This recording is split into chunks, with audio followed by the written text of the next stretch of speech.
Well, good afternoon or good evening, as the case may be for everybody. I am Dan Davis, and we are the Traditionalists, and we're happy to be here on a Saturday afternoon just to talk about this and that, and kind of talk a little politics. So we appreciate you joining today, and we'll be around for a little while. And I think what we wanted to do while we have people joining here, I know for our show, we do a show on Thursday night. And I like to do a little, I call it a pregame show for 4 or 5 minutes, just to give people kind of a chance to get onto the feed. And we didn't do that today. So we'll probably be a little bit slow in getting people on board here. But I'll go ahead and start real quick. I'm Dan Davis, and a host of the Thursday afternoon On the Edge show, as well as kind of a program director for Catholic Family Podcast, and pleasure to be here. So, Father, you want to go next? Sure. Father Geckel. I am the host of the aptly named Fridays with Father Geckel show. You can guess when that occurs each week. Traditional Catholic priest, of course. And as the chat is saying, wizard is never late. And I've always told my students that a priest is never late. He arrives precisely when he means to. So we were right on the button, starting at 3 o'clock here, 4 o'clock elsewhere. But Catholic priest station in Arkansas, cover a couple different missions and stuff, get to meet people from different states here. Like to hoping to use this means talking about politics and what's going on in the world, hopefully to help souls realize what's in the bigger picture going on in the world with the church, with the faith, with the just what's going on there. So that's who I am. All right, Eric, go around. Yep, Eric Kosevich. I have the Monday show, Trad Takes. I'm in Colorado, and Father and I have had a little back and forth about our states of origin. But happy to be here. Not much about me. All right, Michael. Michael from Poland. I'll be the outsider today, watching from the European perspective. And we were just saying before we started here that I think we were going to start at least with a little discussion of American politics and Donald Trump and executive orders and all that kind of stuff. And Michael, I think your perspective is going to be very much appreciated. I mean, we're all kind of in the middle of this, and actually, I mean, we even had a little discussion earlier in the day in terms of how the European system really is different than the American system, and creates some opportunities, some challenges, and it's good and it's bad, and so hopefully that'll add a little bit of flavor to the discussion today. So I think we wanted to start today, and let me go ahead and see how this works. Feature whoever's talking here and see if that goes okay. But I think we wanted to talk a little bit today about Donald Trump and executive orders. And, obviously we know he put out a ton of them over the last, 2 weeks now. And he undid most of what Joe Biden did. He's ordered the federal employees back to work. He's actually sent out an executive order offering 2 million federal employees to quit their jobs in exchange for 8 months of severance pay. I mean, it's just been really dynamic in terms of exactly what he's done. And I think I'm going to kind of open it up to the group to ask the question: what do you guys think of the executive orders? And I think perhaps more importantly, how do the executive orders play into the larger landscape of American politics in general? Father, you want to start? I'll go first. Sure. Okay. So the way I see it, I think the way that executive orders of course can be abused and used improperly, used unlawfully or unconstitutionally. And I think that's something that we've seen in the past with the previous administrations, especially Biden. I was looking at the numbers and didn't seem like Obama did many executive orders. But the way I see it, I think it's all part of the way our government, it's one of the checks, one of the balances that makes our government, I think, very unique. In that, saying that, I don't know a whole lot about other governments around the world, but just the way that our system is set up is that we have the three branches of government, and they check each other. And I think the executive orders, the number and the sweeping changes that have been affected by them in these past 2 weeks, I think that's a very good thing. And I like to see that this check against the branches of government that have gotten out of control, with the judicial system being weaponized against conservatives, with Congress being just so clearly against the interests of the American people, and the establishment and how deeply entrenched they are. It's satisfying to see that changes can be made even with with the deck stacked so much against the interests of the American people. Trump won in a landslide here, and that is that will of the people coming out here and saying, we want you to get in there and make sweeping changes to restore the proper balance, and use that branch, the executive branch, to cut back some of the corruption, cut back of so many of the problems that that Congress and that et cetera, that have been growing unchecked for so many years. So I see the way that the executive orders have been used. I see that as a very good thing. And Father, that I disagree with you slightly on the use of executive orders. Mm-hmm. I agree with you 100% that I was hoping to get in an argument here. Yeah. Right. No, just kidding. In Colorado. No, I'm just kidding. Right. The use of executive orders in general kind of bothers me in two ways, right? So first way, we have the fact that it's an executive order that bypasses the legislative and the judicial branches of government. So you were kind of framing it in a way that's, let's let the executive branch do what the legislative and judicial branches are hampering them from. I see it the exact opposite. Like, executive orders are a bypassing. The executive branch shouldn't be able to do things that the legislative and judicial branches prohibit them from doing. Now, in this case, like most of Trump's executive orders, I think I'm behind almost all of them. And most of them that I've seen so far are actually executive orders on pre-existing laws, like closing down the border, right? We already have that our border should be sovereign on the books. That's not something we need to get through the legislation.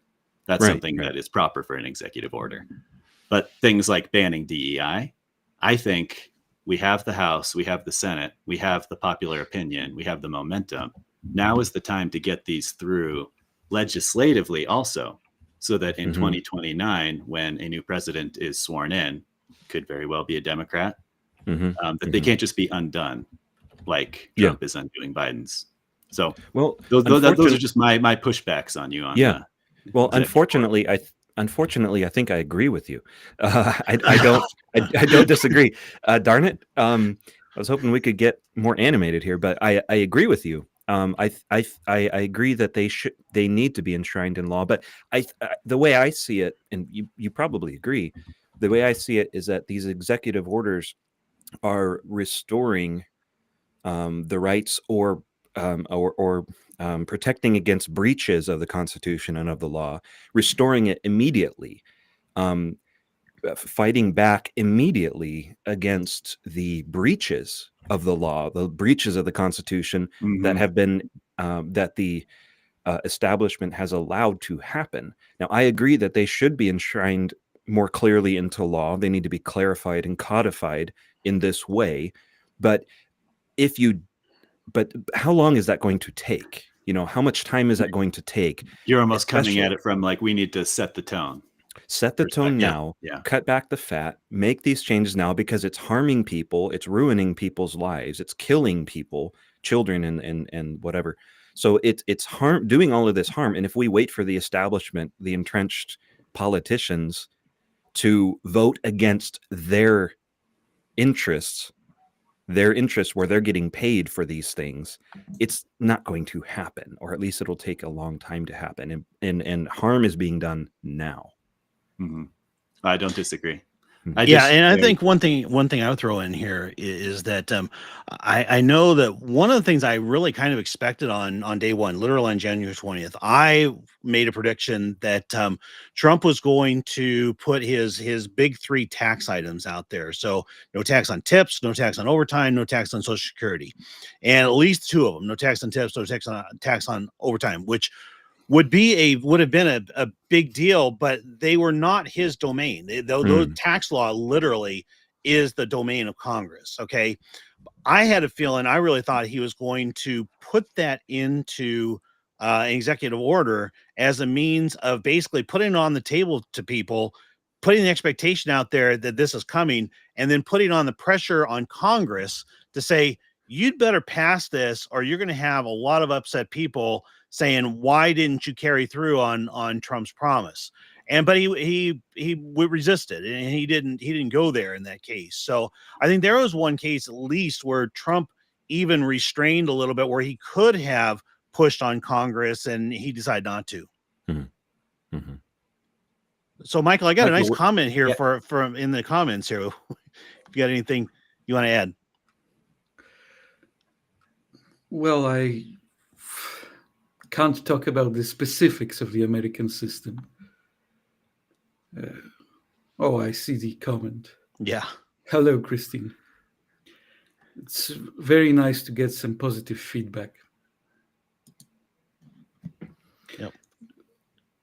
It's interesting to see the changes Trump is making, because, as I said before, I think there are two tendencies. On the one hand, there is this tendency to remove regulation, remove taxes. On the other hand, I was listening today to Trump talking about tariffs and imposing. He's just straight up talking about taxing other nations, how American people should become wealthy not by being taxed, but by taxing other nations. Well, as member of those other nations, I'm not exactly thrilled by that policy. But normally, a tariff is a tax on domestic imports. But if he manages to use tariffs to force some businesses to produce in America, to move to America and manufacture there, and pay wages to American workers, he really will be taxing other nations, because, of course, employers have to pay the unemployment insurance, the healthcare insurance. All that is going from the wages to the American government. And if those manufacturers then have to increase the cost of their products, and if they sell those products in Europe, for example, then, well, you have Europeans paying a bit for American food stamps, for example. So I'm not thrilled about that. Of course, Trump's policy has a benefit even for us. He's removing a lot of the foreign aid, and that is great. Yeah. Because that is great for us. Because if any Americans were thinking that, well, your government is taxing you, and then, I don't know, giving food to people in Europe for sponsoring parties, think again. They were giving donations they were sponsoring programs that teach the children about the LGBT issues and so on. So now, without American foreign aid, who will teach our children about gay rights? Oh, the humanity. Whatever will we do? So there are those two tendencies, and I am curious what will be the balance? Will there be a net benefit or a net loss for Americans and for us? Do you know if we have troops in your country, Michael? Oh, yes, you do. Yeah. Well, the American troops here are theoretically to provide security for us. Now, they're not actually going to fight.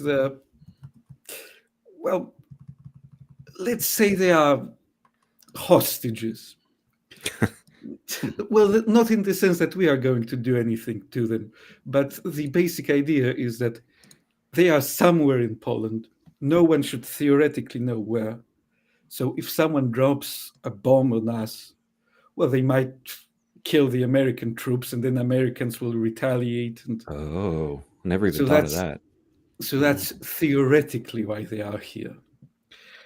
Unofficially, the only maneuver they are practicing is their imminent evacuation to Germany in case anything happens. So So it's interesting. I So never it's met any of them. I don't know what they are doing, but really, all I really heard is that there is problem with American cars, because American cars are bigger Mhm. than European ones, and our roads are too small.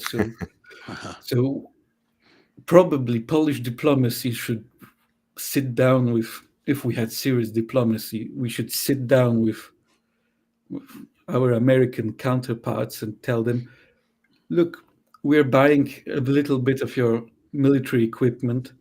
You should buy some of our cars if you're going to drive on our roads. I can tell you Sure. right now, if your cars are smaller, Americans aren't going to want to buy them. I know. I saw this. I'm all about the memes, but I saw this really funny meme. A lot of people have probably seen it. It's one of those smart cars, those tiny little things, and it was smashed up. It had been in an accident, and then it said, No. this car was in an accident, and the had a collision with the squirrel, and the squirrel got up and didn't need to go to the emergency room, but the car is smashed. Yeah. But yeah, the Michael, the point you make about the funding, like that it's going over to to Europe. To me, it seems I don't know a whole lot about trade and the economics and things, but it seems like the previous administrations have just carte blanche signed the check for so much funding being sent to the UN for green the Paris Accords and Green New Deal and all of that other stuff. That has incurred so much loss to the American economy, and it seems like there's that the amount of money that has been coming from the U.S. for the European interests in that regard, not in good things, but in woke or progressive policies, that's significantly hurt us. So I think maybe the tariffs are a way to kind of rebalance that. Well, I would disagree on the tariffs, but Okay. I think tariffs can work in short term, because a tariff is essentially like pulling someone underwater with you in a fight. Okay. If they are smaller, Yeah. well, if they don't trade with you, you don't trade with them. It hurts you both. It's just, if you are stronger, you can survive for longer. Gotcha. So that's the general idea. But long term, I think it will be a negative.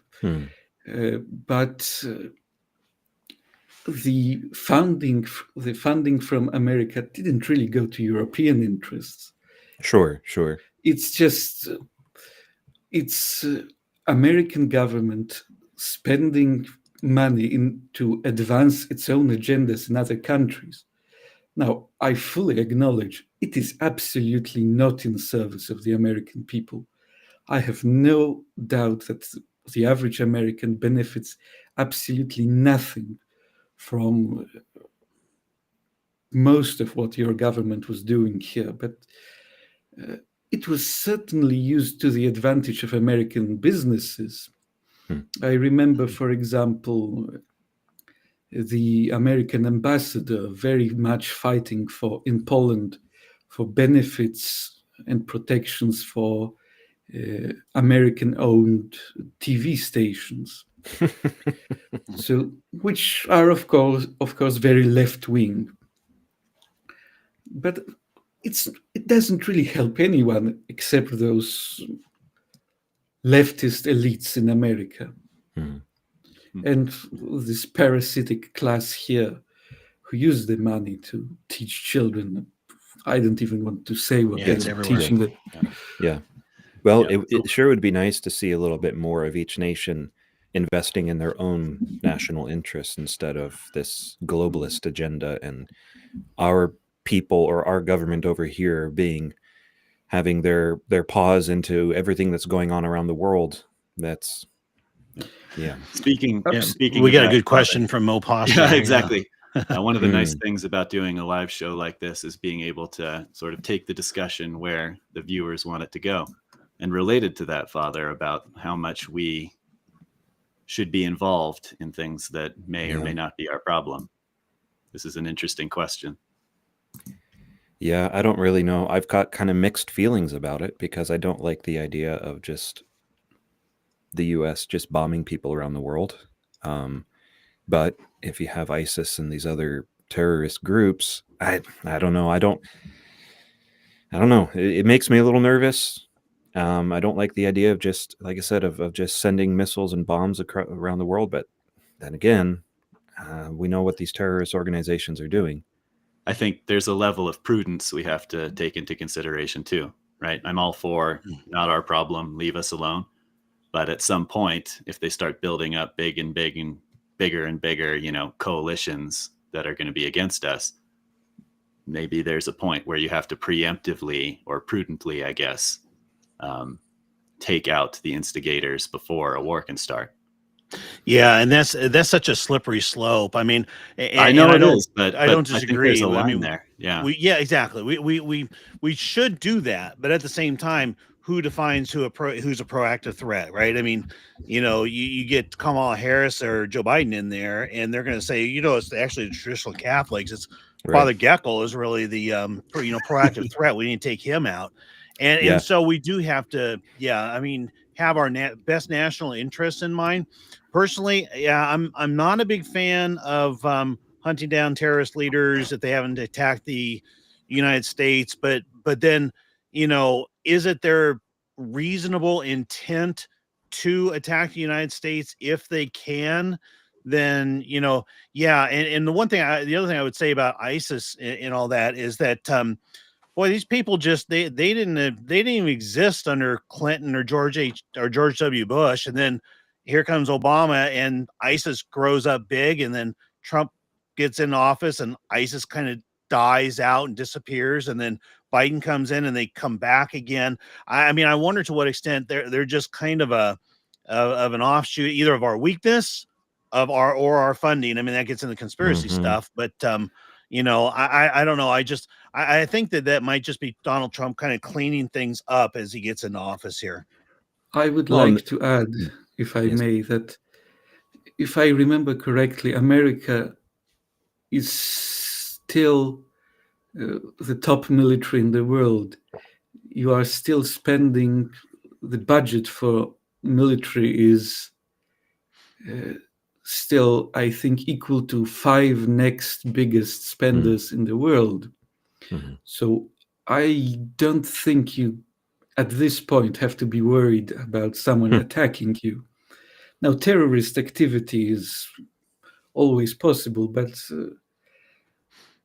I think you can handle it domestically. You don't have to hunt for terrorists somewhere in the Middle East.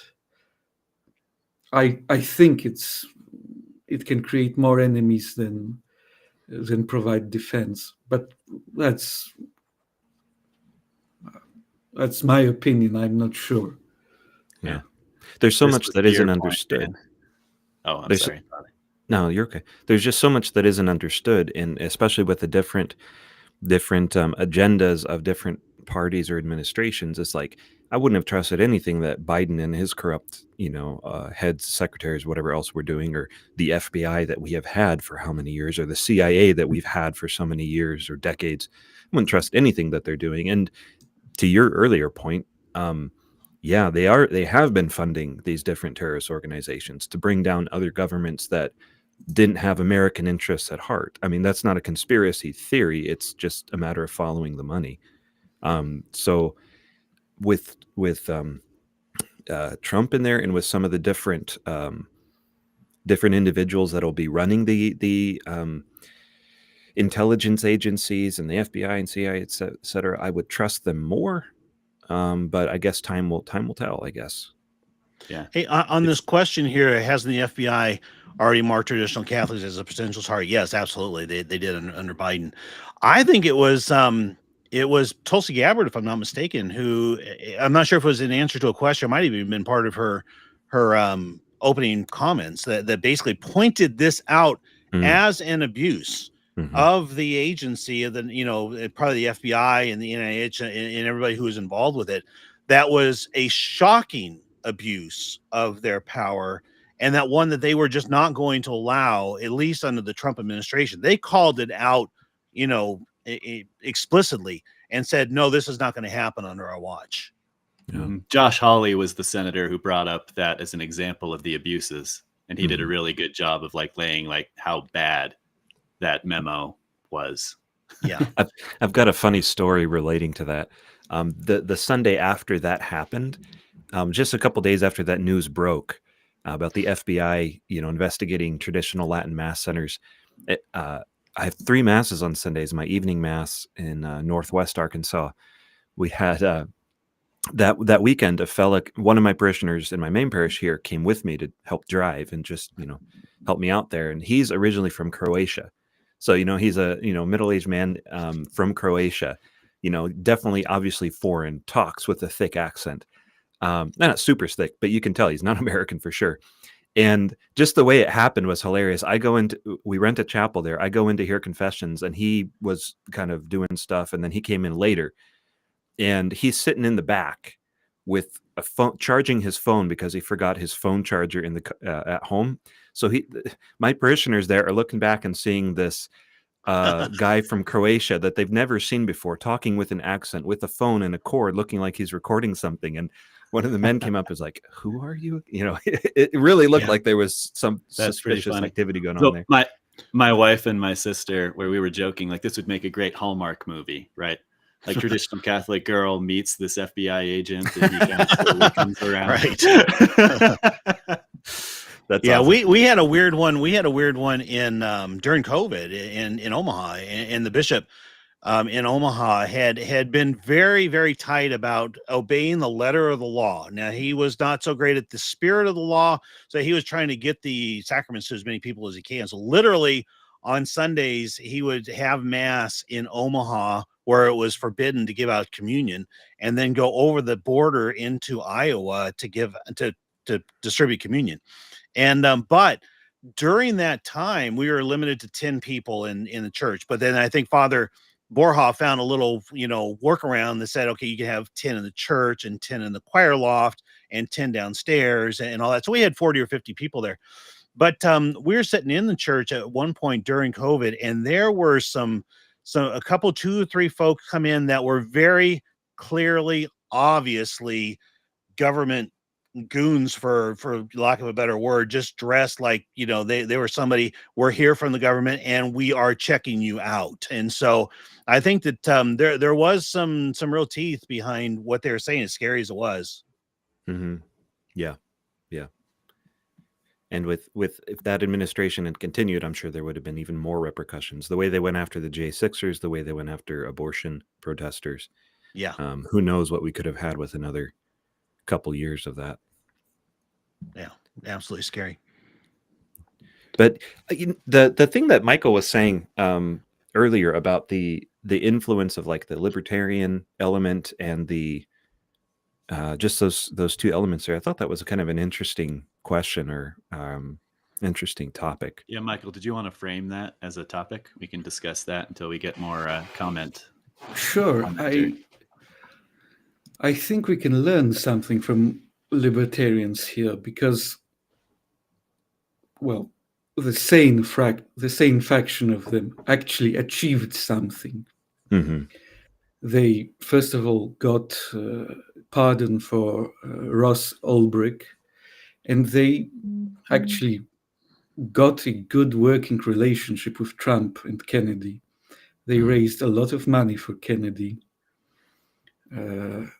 Trump was awarded honorary membership in the party, in the Libertarian Party. And I hear that the former chair of the Libertarian Party, what was her name? Angela McArdle, I think, may get a job with Trump administration. So they are like us, a small, seemingly radical group, which is now gaining some actual influence on the government. And I think we can learn. We can learn how they did that. Perhaps we can, at some point, get some of our issues settled by the government, resolved by the government. Well, and it's neat it's nice to see that a third party was able to make a difference, and that the voice of reason got through and actually affected some real changes, and potentially in future will make even more. There's, as you said, there's definitely radical elements there, more like anarchist elements there, but I think it's good. It's good to see or at least the mindset of the libertarian is less government. Government shouldn't be involved. And if you take that to an extreme with the anarchists or whatever, that's obviously problematic, very problematic. But it's a reaction to the just extreme government overreach and the extreme ridiculous amount of extra regulations and extra overreach of the government, and seeing yes, so many people have woken up to that in the last short while, that's given so much more power and voice to the libertarian movement. I'm probably not saying anything that's new, so it's not. Well, and I'll just add in real quick. I'll just add in real quick that I thought that that the whole experience with the libertarians during the campaign, this was Donald Trump art of the deal at its finest. And basically he stood in front of the libertarians and said, listen, if you guys want, you can just go into your little corner and have your way and get your person that you're going to give your take your 3% and lose the election, or give your 3% to me, and here's what I'll do in exchange. And I think he it was Russ Albrecht. He said he would nominate somebody to his cabinet who was a libertarian, which I think was RFK Jr. And he gave him some concessions, and basically they threw their support behind him. And so in my mind, I've always been a big believer in voting third party, especially for a lot of years. I mean, I go back to basically George H.W. Bush all the way up until Trump. I disliked every Republican candidate. And so I voted third party a lot. And I always thought that was the objective of third party, is get your numbers big enough so that you can actually get concessions out of the major parties. It's the best you're going to do. But if the big parties are worthless, then yeah, I always thought that was a better option. And I think we all probably have a little streak of libertarianism, right? One of the problems with libertarianism is they obviously go way too far on a lot of things, especially, abortion and such. But I don't think it's unhealthy for Trump's coalition to have a little libertarian influence there, personally. Right. Well, I think we have to admit that not all libertarians are the same.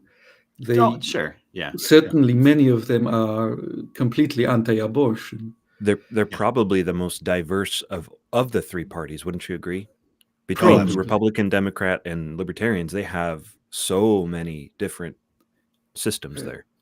Right. Yeah. I think it's important. One big group of them, those who look up to Hans Hermann Hoppe, they very openly see the Middle Ages as one of the better periods in world history. That's the model for them of what a libertarian society would look like. And that's also the model for a lot of traditional Catholics. Not necessarily myself, but I know a lot of people in our community look up to Middle Ages. So there's a big overlap there. Yeah, and there was a Ron Paul. Ron Paul was what I call a moral libertarian. So I mean, he was very much pro-life. But he did not want to use the force of government to bring about into abortion. So I mean, it was still small government, but at the same time, it was based in morality. So I can see some merit there.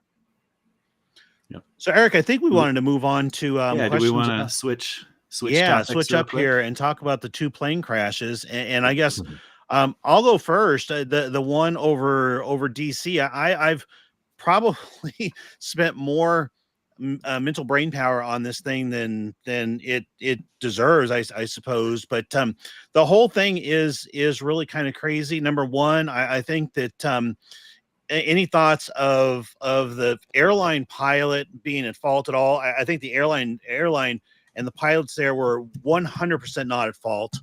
So I mean, that wasn't what caused this thing. There's also been talk about the air traffic control being manned by one person when it should have been two.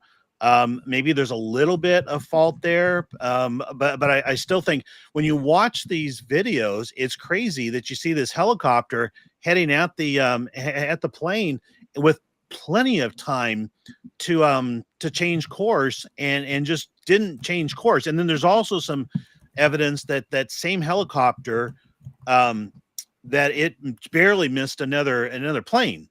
And so it's extremely screwy. And so I think you're looking at, in my mind, you're looking at 3 main possibilities. One is that you had a pilot that had a death wish, a suicide wish, who knows what the cause was. That one doesn't really seem to fly with me. You've got one where it's just a pure freakish accident, which also doesn't really, I don't know, that one doesn't go great with me. Or third, that something happened to the controls of the plane. The controls of the plane went dead. They got hijacked by somebody. I don't really know. But I mean, I guess we'll just stop if and I'll let you guys weigh in on if there are any other possibilities to explore even. My take from it was never attribute to malice what you can attribute to incompetence. I think it's one of those things. It's a busy airport. Things happen. People are at fault for a lot of things. Like you said, that helicopter pilot, maybe he just broke up with his girlfriend. You know what I mean? Like things like that. I'm surprised we don't have more of that type of thing in our society with how busy and how crazy everything is. Yeah, that's fair enough. Trump did come out and say that the helicopter was flying at an elevation was supposed to only be 200 feet and was way above 200 feet. So, I mean, that's the one thing I think that we know for sure was out of bounds. But yeah, like you say, if it was just, it was a pilot training, but this was I think that the pilot was a woman who had been on something like 500 hours of pilot training already. So it's not like she was just taking the control for the very first time. Well, Eric is from Colorado, and I'm from Ohio, which is the birthplace of aviation. So I obviously know more than Eric on this issue. We have the Air Force Academy. I'm just saying. Yeah, well, yeah, whatever. Well, yeah. Colorado knows all about stuff that goes high. No, sorry. That was bad. But no, I like it. I don't know. I don't know if it is incompetence. My conspiracy radar is going off here a little bit just because we had another one happen in Philly. Was it last night? So 2 in this very, very short amount of time. I don't know. It seems I've seen some calls that it might be some deep state entrenched people that are trying to get back at the establishment, trying to make a mess of things. I don't know, but it seems very, very fishy to me. It seems very suspicious that these 2 are happening. Like, when's the last time you heard of a crash, a mainstream crash like this in a public area in the United States? When's the last time we had something like that? I can't really think of any that really made news. And then we've had 2 within a week. Following right up on the suspicious. California fires too. I mean, right. there's so much, and those California fires, the way they started, the way that there was so extensive, so ubiquitous, the damage out there, and it was not like a normal fire. And then followed by this, it does feel to me like some kind of shenanigans, but I don't think we have enough evidence to say, yep, that's what it is. No, certainly not. But I'm sure that this administration will be a little bit more transparent, a lot more transparent, and especially with if they get new directors here, I'm sure they won't mind exposing any Foul bad play. actors. Yeah. Do we want to take a shot at the flip phone question? Yes. I think, Father, that would probably before we do, last hope in the comments there. I don't know who you are, but you must be from Michigan, because anytime I bring up Ohio, you have something very negative and just off to say about Ohio. You have to be from Michigan. All right, sorry. That's pretty funny. Question regarding the phones. What are the thoughts on Catholics switching to flip phones over smartphones? Yeah, definitely. Yeah, you're the moral. Yeah, you're the moral superior. I mean, for the most part that I've seen, because I've gone back and forth between them once or twice just to see how it worked. And as far as occasions of sin, it's certainly less of an occasion of sin if you have a smartphone. But at the same time, you have browsers on there. You have simplified features, so you can still get browsers. You can still get indecent stuff and bad stuff on there. I don't know of any regular flip phones that don't have some kind of online features like that. And with a smartphone, you have more options as far as software or apps that can be used to cut back on that kind of stuff, or filter it out, or prevent access to immoral things. There's more of that. So I think your options are definitely better for protection. So I don't think that the move to flip phones is really, I don't see it as a necessary thing. As something that you might want to do for benefit, to spend less time on your phone, sure, yeah, that's great. But as far as like a moral requirement, I don't think that stands. Lisa and I were talking about this the other day, and it was a couple generations ago before some smartphones, and television is wide open as it is. You only had 3 networks, and the programming wasn't great, but it was not the level of temptation and sin that it is today. As a guy, especially, I mean, in either one, you had to go out of your way to find adult material or dirty magazines or whatever it is, and then you had to physically bring them into your house. And it was illicit all the way around. And now today, I think the difficulty is, that smartphone, I use it for GPS. I use it for checking the weather, to see what traffic looks like, to look at the news flow, all kinds of good and proper purposes. But boy, that temptation just sits there 24/7.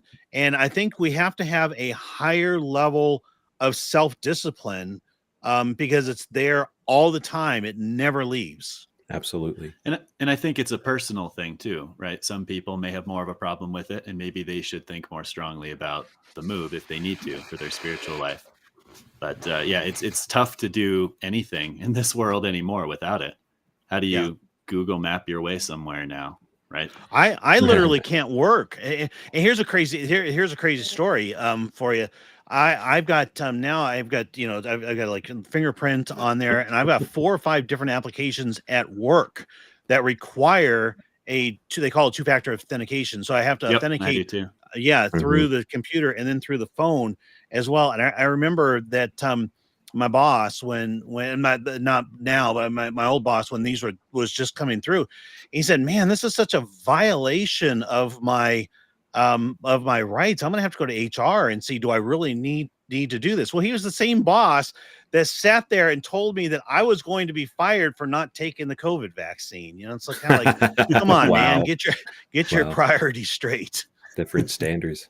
Yeah, Yeah. well, Michael just held up his phone, and I just held up my phone, and I'm not using my phone for this. I'm using my computer. This phone I'm not using at all. The access to these immoral things is not simply from our phones. It's with us more probably, but I use it more for like you said, for work or for music or for listening to things. To me, this is a tool. But if I have time for recreation, or when I have time for recreation or stuff, what am I around? I'm not typically using my phone, me personally. I have a computer. Other people have a TV, and all of these things have access to the same things. So, if people have, even video game systems, whether it's, new Xboxes or new PlayStations or whatever else is out there, they have browsers on them. TVs have access to so much stuff. Your computers have it. So it's not just the smartphone that is the source of these occasions of sin. Yeah, and one of the things that I can say for sure, and it's probably that this is the right time of the year to be saying this if you haven't started thinking about Lent yet. I've fought just like everybody has with addiction to social media and things like that, and what I found, if you can give them up for Lent, right, even if you're on Sundays, you can break the mindset. And what I found, especially kind of an early X type of addiction, that given enough for Lent 1 year, you went back, and then each time you try to give it up again, it was easier and easier to give it up. It just helps to break that mindset. And so I really encourage everybody, if you're struggling with that, see what you just try to put it down during Lent. I must say, for me, it's a personal choice. I just hate smartphones. I don't like internet connection on my phone. I have a computer for that. I have a phone for calling people. And most importantly, I hate how quickly the smartphone is just using energy. My phone lasts for weeks. I can get lost in the woods with this, and it will still work. And I resisted the temptation of getting a smartphone because I knew I would. It is practical, and I was afraid I would never give it up because it would be just too useful. But I don't use a GPS. I just use regular paper maps. How old are you, Michael? 30. This is That's impressive. good. I mean, Yeah. that's commendable. Great. Look, Yeah, definitely. using a map is much better than using GPS, because when you're using a map, you know when you are lost. You know when you have no idea where you are. When you are using a GPS, you just follow the instructions and you have no idea what went wrong. Yeah. Here's a good one. I think this is from your sister, Father. Nice one, friend. Yeah. Well, yeah. Michael, that's to be commended. I wish that I could do that. I'll get calls, to go to a hospital here or drive to that person there, and I have no idea where to go. I'm a little bit more familiar now since I've lived here for a couple of years, but as a priest and having to travel all over the place and covering a bunch of different states, I really wish. There's so many times that I wish that I could just not be online or not be on the phone, but for me, it becomes a necessity. That's the funny thing, isn't it? Using old technology is becoming a luxury, and new technology is the obligation. That's a really interesting point. A luxury to not have to be connected to the internet. Never thought of it that way. Actually, I have thought of it that way. I just said that I wish that I could be off it all the time, but never really thought of it as a luxury. It's good to verbalize it, because like Dan and I don't have that luxury in our job. Yeah, in our work, we really can't. Yeah. All right. Yeah, So, that's a pretty healthy discussion. going on, and I'm trying to see if do we have more to say on cell phones, or do we want? I'm trying to look at some of the other issues that this was a pretty good one. It's almost impossible to watch Gandalf on a flip phone. That's a pretty serious problem there. Right. Well, and one of the things that applying to politics is just having many more influencers out there, having more points of view being shared, and individuals like us who are doing this as a side thing. It's not our profession. We aren't professional, talk show hosts or anything. Obviously, yeah, right. Not yet. Not yet. There we go. Right. Okay. If anybody's going to become one, I've got my money on Michael there. But where was I going with that? It has allowed, this technology has allowed for this change in our world that's going on. I think the movement towards more conservative values and the more populist uprising has been affected through the use of smartphones, through the use of this technology that doesn't rely on CBS, NBC, CNN for news and for the narrative to be shaped and foisted on people by these corporations. Have a stranglehold on information. Yeah, and I think one thing that, and I've talked about this a little bit, I think in our Thursday show, that when I was growing up, ours was the first generation, Gen X, and basically the late boomers. Ours was the first generation that started to get into Sesame Street and all this shortening of our attention spans. And it's gotten worse and worse and worse through the years. And I mean, even look at the animation of Animaniacs and some of the new Disney stuff and the Mickey Mouse stuff, and it's just it's awful, and it's geared more towards short attention spans. And TikTok is even worse. And but I think the trend that you're seeing is actually to the reverse. Who's the biggest name out there right now in podcasting? It's Joe Rogan, and he's probably the biggest name almost in media right now, and he's doing a 3-hour show. And so I think we're seeing a counter reformation, a counterbalance to all these years of short attention spans and people really enjoying long form content. And that's one of the things I can probably say we've officially been in business as the Traditionalists for a month. I think we were putting out a few things in November, December, but I mean, we've officially been in place for a month, and we have over 500 subscribers, and we've had a number of podcasts with over 1,000 views. Matt's Monday show is doing great, and I think that there's a thirst out there for longer form content. People want to reverse this trend towards short attention spans. Absolutely. We hear about that a lot. The kind of the generational swing there. Yeah, absolutely. And so, I mean, that's one of the things that kind of gives us hope for the next generation here.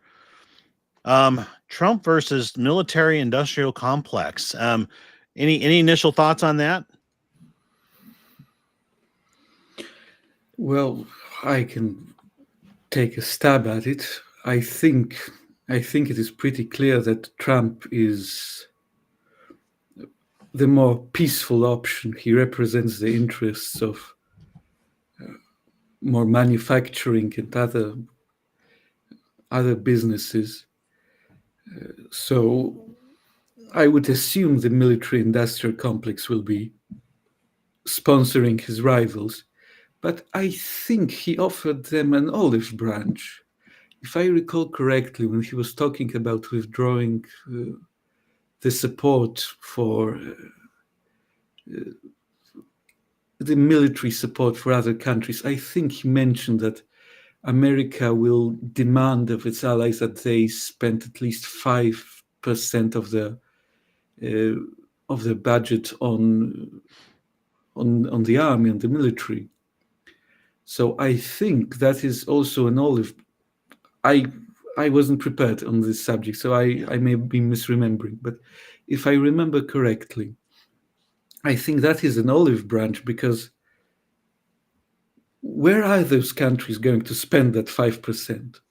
Well, who they're makes the supposed best to buy weapons, right? the American equipment, right? Mhm. Yeah. Yeah. So he is, I think, making sure that the military-industrial complex will not go hungry and will not go on strike against him. And he's also promoted a strong military and peace through strength, right? Which I think is the right thing to do, but you can't have that without being able to manufacture those weapons of war to have them ready. Right. Yeah, I've got a take on it that's really kind of it's pretty dark. I believe that a lot we basically set up these rogue governments, and I mean perhaps Korea in the 50s, perhaps Vietnam in the 70s, but I think really more Afghanistan, um, Israel, and Ukraine, and different countries like that. They basically what happens, we find these immoral leaders, and we start giving them foreign aid. Part of the foreign aid goes for the military and the industrial complex to build weapons, but then a lot of that foreign aid is basically just money laundering that goes off to Ukraine. It comes back to our politicians. How did Kamala Harris raise $500 million or whatever it was in one day of campaign? It was in my mind, it was money coming back from Ukraine, just money laundered through there. And I think that their biggest enemy right now that I'm seeing is Tulsi Gabbard, because Tulsi Gabbard is she knows all, she's onto this. She sat in Senate, she was a Democrat, and so I think she basically knows where the bodies are buried. She has made references to illegal stuff going on in Ukraine, biolabs and things like that. And so I think as director of national intelligence, she is going to really undercut this really bad system that we've got, and it's going to affect the military industrial complex to a large degree. But I think it's all kind of wrapped up together, and I think Trump knows the score, and he's going to kind of go after it. That's interesting. My thoughts on it, I've got two different angles or two different points. We'll see. For one thing, not being involved in foreign wars is one of the main platforms, main pedestals of Trump's administration, his movement and the MAGA movement and libertarians. So the support that put Trump in office doesn't want foreign wars, doesn't want the industrial complex to keep getting us into these conflicts. So I think it would be kind of a suicide move for the administration to follow that path. I mean, they're not just thinking about these 4 years. You have many other politicians in the wing that are thinking of, well, who's going to be running in 2028, and when can I get my bid? When can I get my play for power, for higher offices? So to be beholden to or to advance the interests of the military industrial complex, I think it's political suicide for them. So that's one point. The other point is, I think, as Eric was saying, peace through strength and keeping our military strong, our borders safe, and our interests paramount. As Michael said, our country spends more on our military than, what did you say, the next 5 top countries? I'm guessing. something I like don't that's about remember right. exactly, but it's Yeah. it's multiple other countries. Yes, many. We have a massive military, and it's going to require a lot, not only of maintenance, but look at where we are technologically. Warfare in the next couple decades is not going to be like it was in the past couple It's going to be decades. drones. Yeah. With drones, Yeah. with AI, and all of these, and robotics being advanced, it's going to be completely different. And so the military industrial complex can get all the money they want just revamping our military, because it completely needs to be overhauled. I think JD Vance made a point like that on an interview this past Sunday or this past week about how the military needs to be updated. And we don't need to get into any wars for there to be plenty of investments made into the military industrial complex, Oh, or yeah. at least military and technological advancement there. Yeah, my understanding on it is that Russia for sure, and possibly China, they've gone way ahead of us in terms of just the quality of their technologies that they're bringing to bear. I mean, I think I heard somewhere that China was able to send a supersonic missile over the United States that went over the United States so fast that by the time we realized it was in the air, it was already splashed in the Atlantic Ocean. And so, Wow. I mean, there's just incredible technologies that some of these other countries have that I think we've fallen behind, because we're still looking at things kind of on a World War II footing. And I think, we need to advance beyond that. And cyber warfare as well. Russia's the best at that, from what I understand. Yeah, they're extremely good at absolutely. it, and they use it very effectively. So there's a China's good too. Just look at TikTok. That's right. Yep. Soft power. Switch It's gears soft power. here a little bit. Yeah. Eric, do you think Colorado will revisit school choice in light of Trump's executive order? So, have you all seen this executive order that came out, I think, a couple days ago? It's called Expanding Educational Freedom and Opportunity for Families. So it's basically the policy is that it's the policy of my administration to support parents in choosing and directing the upbringing and education of their children, which is pretty awesome to see. Again, one of those executive orders that is fantastic. Let's sign it into law so it stays, right? Right. As far as Colorado specifically, ATRW is referencing on the ballot in November, we had a constitutional initiative for school choice in Colorado. And of course, it didn't pass because we're Colorado, but kind of like most states, most liberal states, right? Most of the state is fairly conservative, fairly red. The area I live in happens to be a mecca for homeschooling, which is pretty cool. So that's why these type of ballot initiatives can get going. But yeah, I hope they do. I think homeschooling and school choice isn't going away anytime soon, and it's growing rapidly. One of the things I think we can thank COVID for, honestly. Yeah, I think absolutely. COVID woke a lot of people up. And I think something like 4 times as many people are homeschooling now as they were 5 years ago, which that's definitely trending in the right direction. So yeah, I hope so. Yeah, and I think one of the things we definitely need in that regard is we need an economic resurgence. We need to get the cost of gasoline down. We need to get the cost of eggs down, and get wages up, and try to put ourselves in a situation where women can make the choice not to have to work outside the home. Because I mean, you gotta have one heck of an income right now to be able to afford to have a family where the mother doesn't work outside the home. And that if it's impossible financially for the women to do it, of course they're not going to do it. So I think homeschooling is a fashionable trend, and it's probably going to get more fashionable. But it's got to be, we've got to get back to a nuclear family. Try to gently get the women out of the workforce and back home again, and then I think we can make those right decisions. On the matter of getting women out of work and back to homes, I was trying to look up statistics, but I had some problem with this.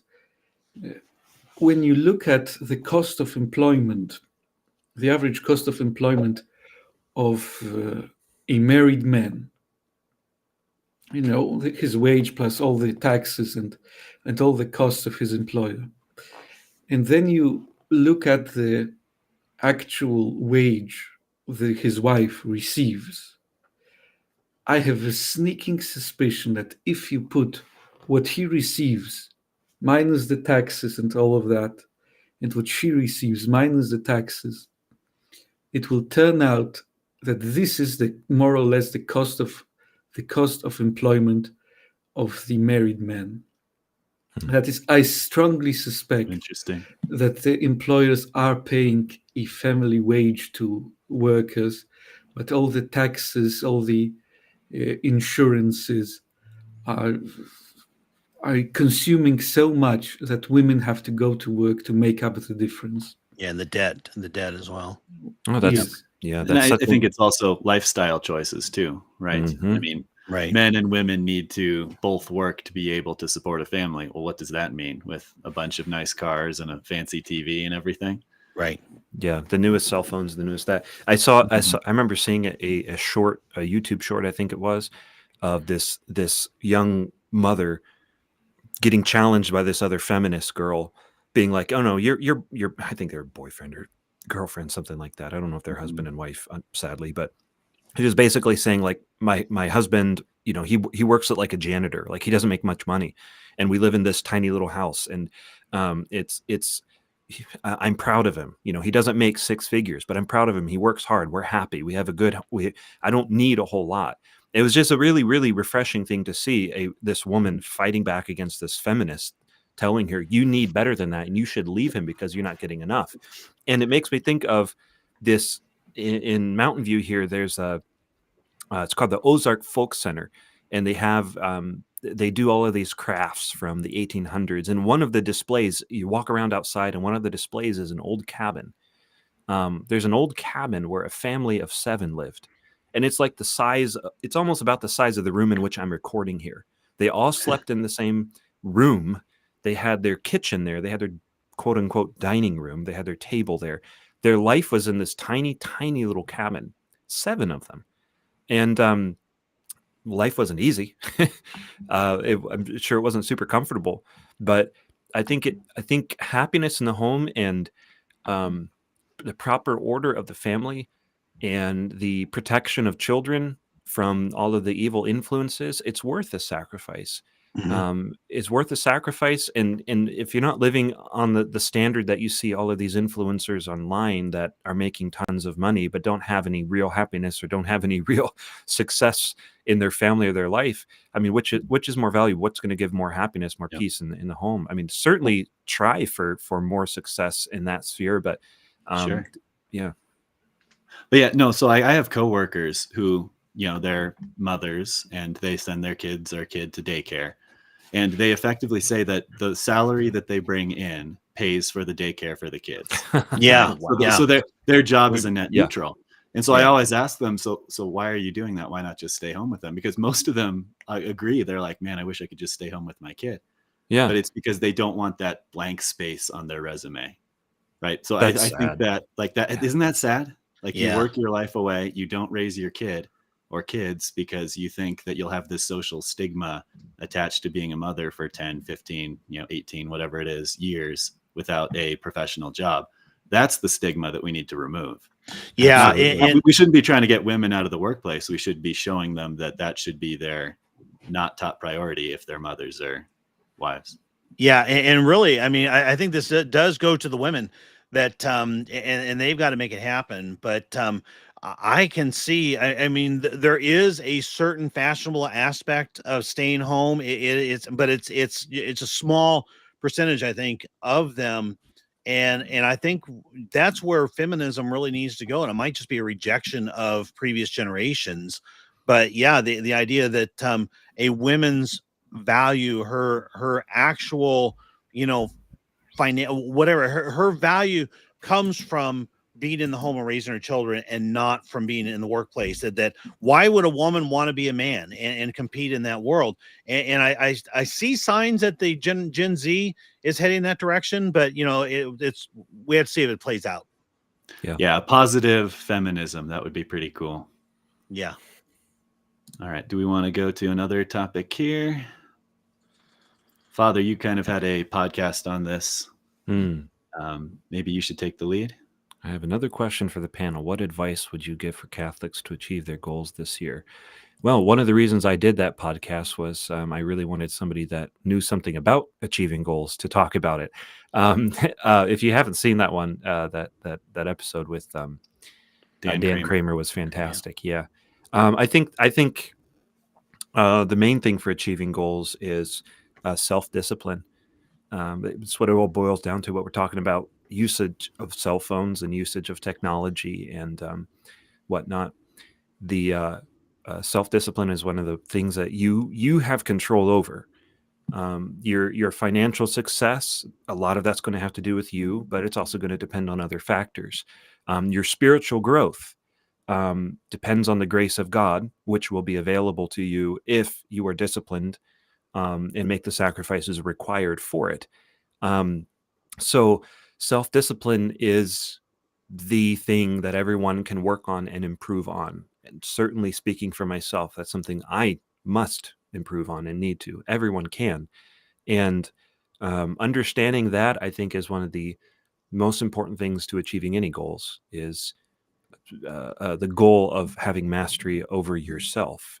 And that opens up the pathway to so much other success, financially, more importantly, spiritually, but in all sectors. You can't be successful in anything without self-discipline. There's a book I want to recommend. I read through it. It's fantastic. A parishioner of mine read through it and has said that he loves it as well. It's called Self-Knowledge and Self-Discipline by Maturin, Maturin. It's a really, really good book. It's one of those that I found it pretty easy to read through.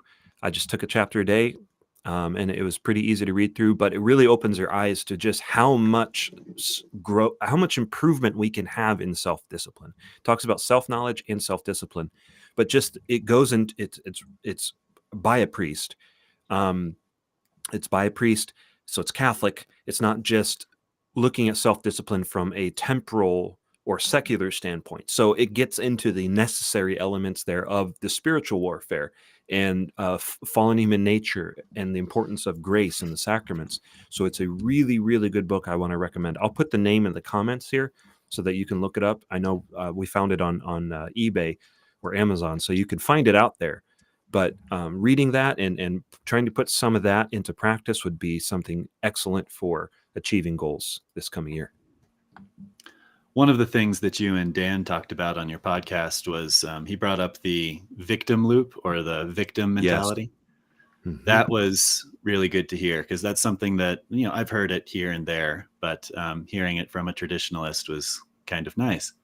Right. So many of us just look at the world, or look at our situation, our financial situation, whatever we're looking at, and just think, this is happening to me. Mm-hmm. And the way to look at it is, I am allowing this to happen to me. I am not doing anything about this, or I am not doing enough about this. Right. Certainly there are things that just happen to you, but for the most part, things are more in our control on an individual level than we think they are. So that was pretty cool to hear. Yeah. All right. Do we want to go to this next? Let's go to the next question. Yeah, this is a good one. Opinions on whether families who choose to get married and now have kids should have more tax benefits than a single person without kids. Yeah, I'm going to give my answer here and I think this is actually in line with Donald Trump too, that kind of overrides everything. And that's number one.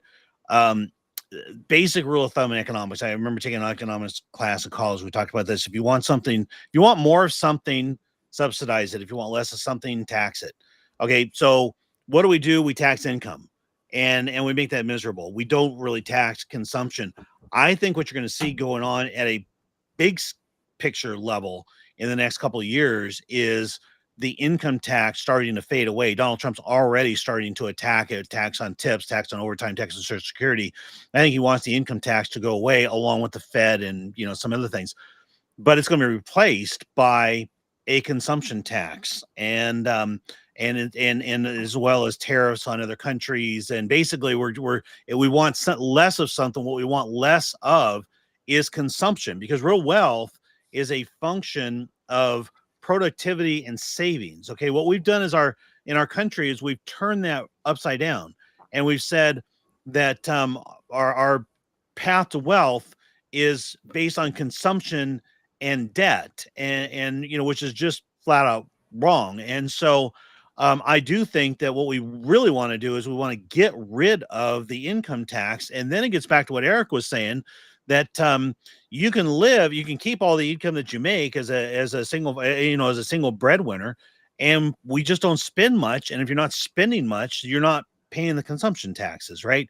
And so it puts you in a better position to be able to live, frugally, and to be able to have one income, and to have the woman at home and all that kind of stuff. And so to that end, that's the ultimate goal. But along the way, I am absolutely 100% in favor of what some other countries do, and give large child tax credits, give credits to women for staying at home, to basically I know I've had friends at work who are single, who hated this idea, who they said, you know what, if we should all get the same tax break, and if you want to have children, that's on you.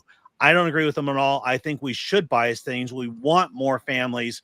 Let's make the tax structure favorable to them. Yeah, I mean, on the surface, I have 6 children under the age of 11, so obviously I'm in favor of child tax credits. But as like the conservative in me that does not like the welfare state, does not like this idea, because it technically is a redistribution of wealth, right? Everyone's getting taxed, and then the people who have children are getting more of it back. So effectively, we're paying fewer taxes than single people. That part of me does not like it. But at the same time, I would say that it's definitely at this point in this country and across the world a crisis of underpopulation that we're about to see. Right. And so I think doing anything you can to encourage that nuclear family and the family dynamic is a good thing to do. I just say that with an asterisk that it's still technically redistribution of wealth, which I do not ascribe to. Got it. I completely disagree with giving such a tax cut. First of all, of course, if we want more of something, we should subsidize it. If we want less of something, we should tax it or impede it somehow. The problem is, people have been populating this world perfectly successfully for thousands of years without any tax cuts. You don't need tax cuts. The problem is, the government is actively impeding procreation. Family, there is a natural incentive built in by God into the nature, into the order of the world for people to reproduce. Namely, you need children to support you when you are old and weak. That is the reason why people had big families. You ask people today, well, why should you have children? And conservatives will answer something like, oh, it will make you really happy, or you will regret it if you don't. Or perhaps if you'll ask a traditional priest, he will say, well, to populate heaven.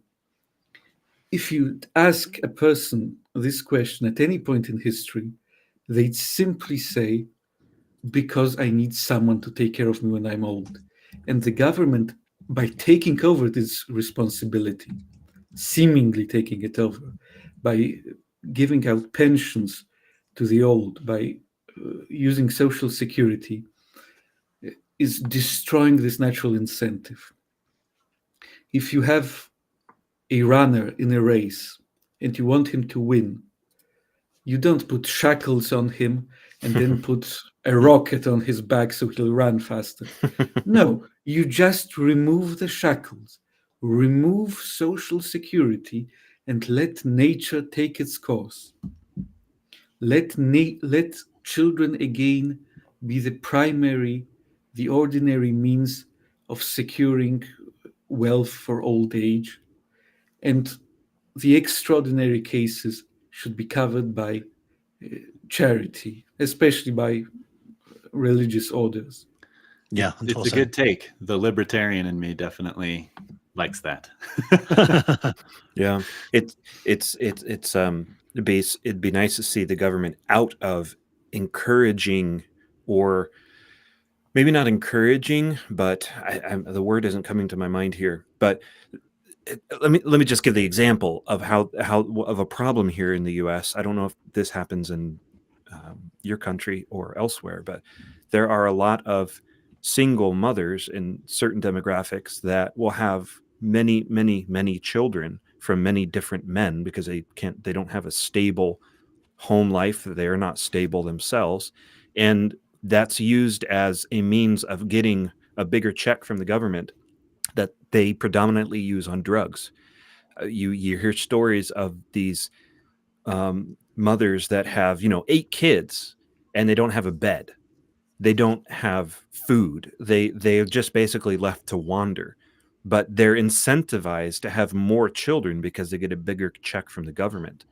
And man, there's a lot of really sad stories like that. In some of our poorer areas, the school system is. I remember talking to a teacher. She taught art in a really not so great area. And she was saying like the kids, so many of the kids came to school. It was heartbreaking because the only meal they got in a day was what was provided at the school.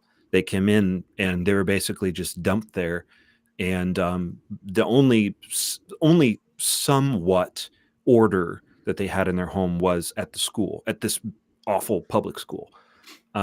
So that's an element there of incentivizing that immoral and destructive and harmful behavior.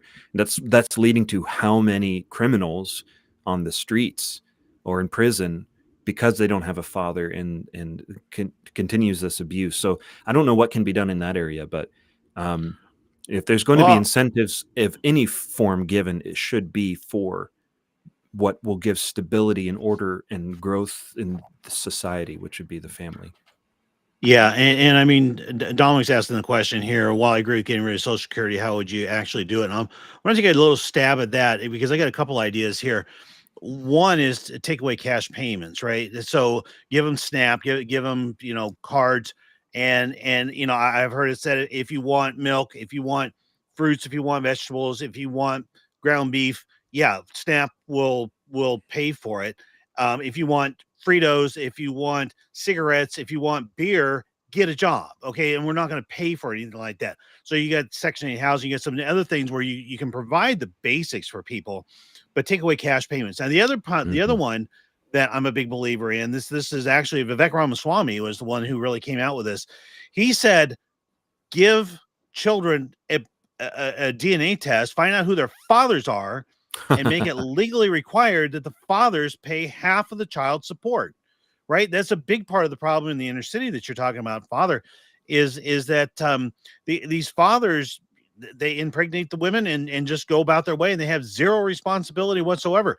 It has two bad effects. One is, the fathers, the children grow up with no father figure, but it also turns the inner cities into matriarchies where basically the mothers run everything. They're in charge, and so you have a society that's completely upside down.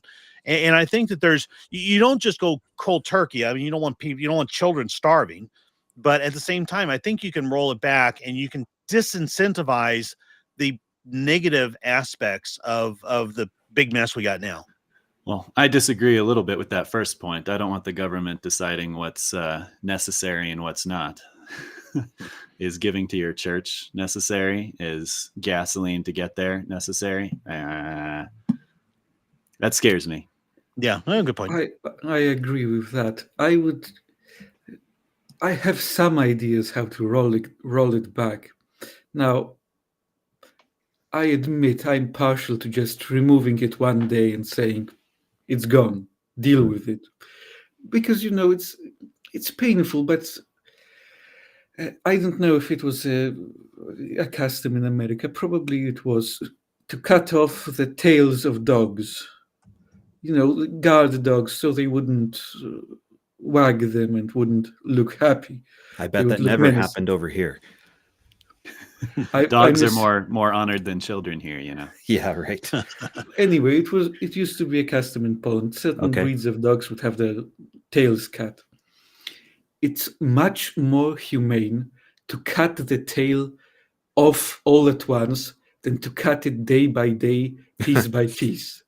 If you're going to do something which will be painful for a big group of people, do it all at once, have them deal with it.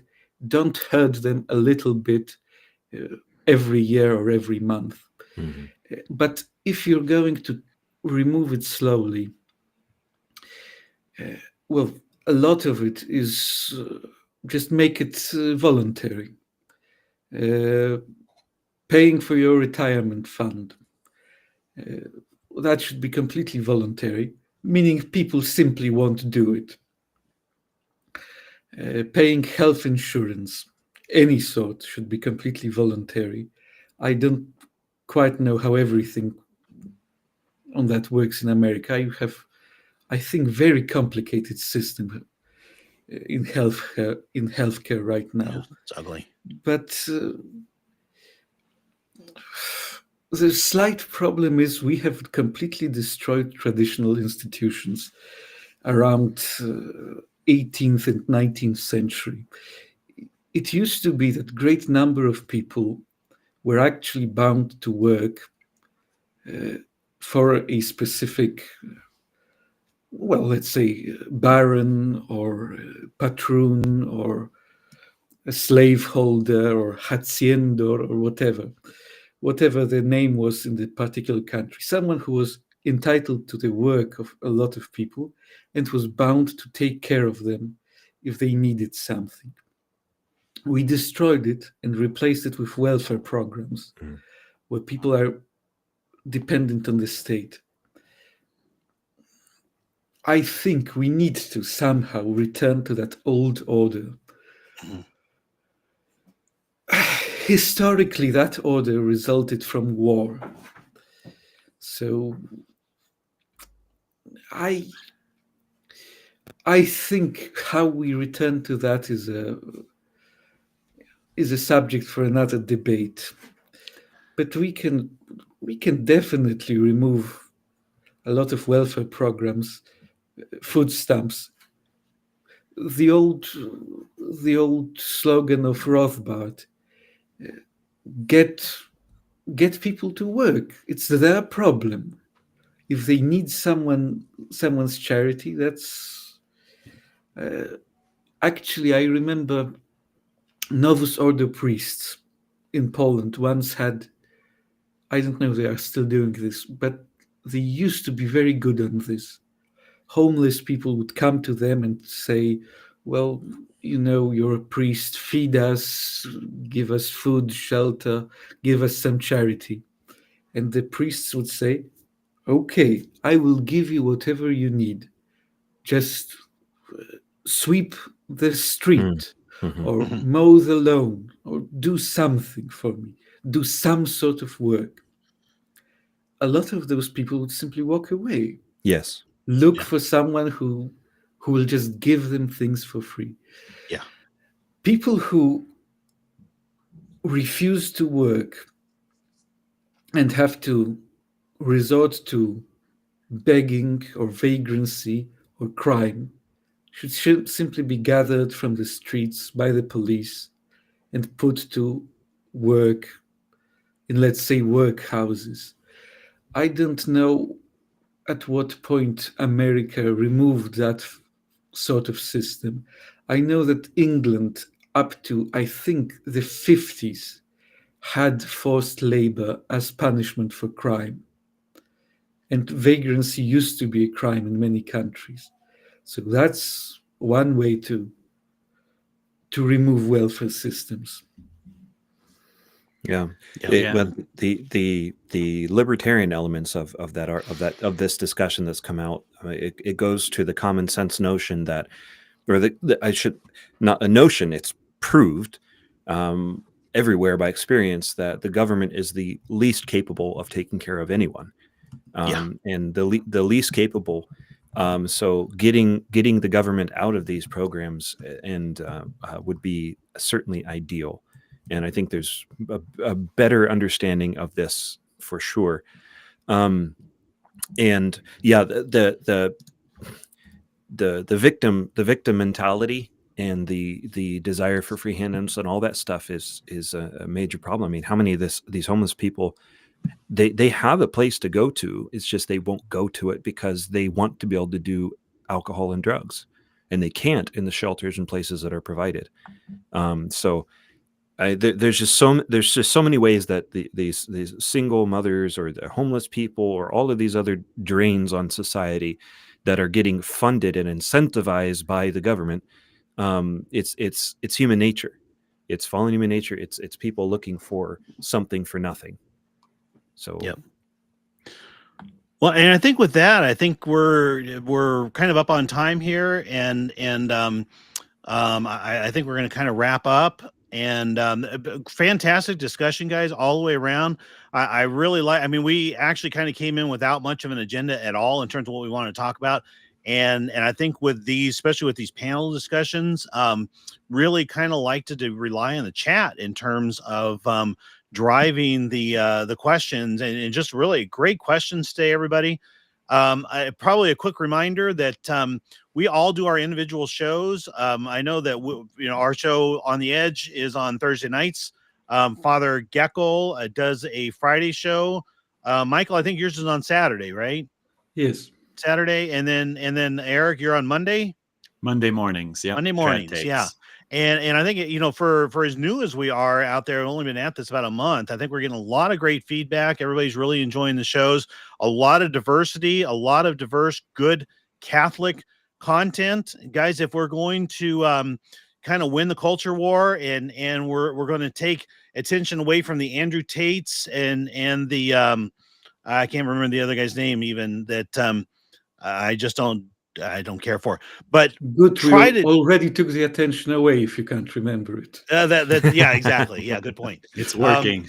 Right. So yeah, but I think we're looking at trying to capture this younger generation, especially of young men and women, and give them long form content and give them good, solid Catholic content. But we're talking about the issues that matter most to us as Catholics, but are meaningful out in the world as well. So with that, do we want to do a last couple of final thoughts?